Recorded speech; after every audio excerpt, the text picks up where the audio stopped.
بیٹی تو رحمت ہے حضرت، ہم نے اس کو زحمت بنا ڈالا حضرت۔ اس لیے پتر نکاح کرو اور نکاح کو آسان کرو حضرت۔ اسلام میں تو 2 3 4 نکاح ہیں، اتنے پہلا ہی مشکل ہویا پہ ہے، ادھر تو پہلا مشکل ہوا پڑا ہے۔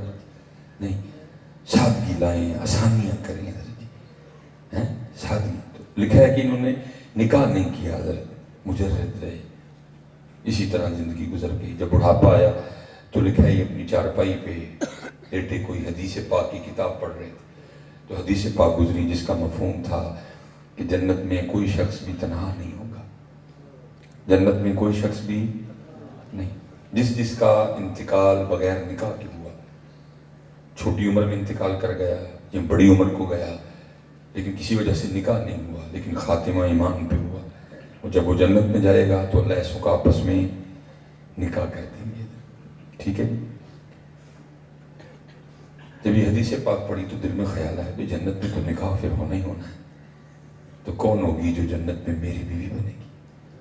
خاص تھے، چارپائی پہ لیٹے لیٹے اللہ کے حضور دعا کی، رب کریم بتا تو صحیح کہ جنت میں میری بیوی کون ہوگی۔ ٹھیک ہے، تو آپ نے جا کے یہ دعا نہیں کرنی، کوٹ بھی پہنی ہے، انہیں کہنا پہلے بندے ہیں پوچھ کے میں جنت جانا بھی ہے کہ نہیں ہے، یہ ان کی باتیں ہیں بڑے لوگ، ہمیں تو اس کی فکر کرنی چاہیے، اور اس سے پہلے بھی بڑی فکریں ہیں جو ہمیں کرنی چاہیے، خاتمہ بالخیر ہو، ایمان پہ موت آئے، فکر ہی نہیں کسی کو۔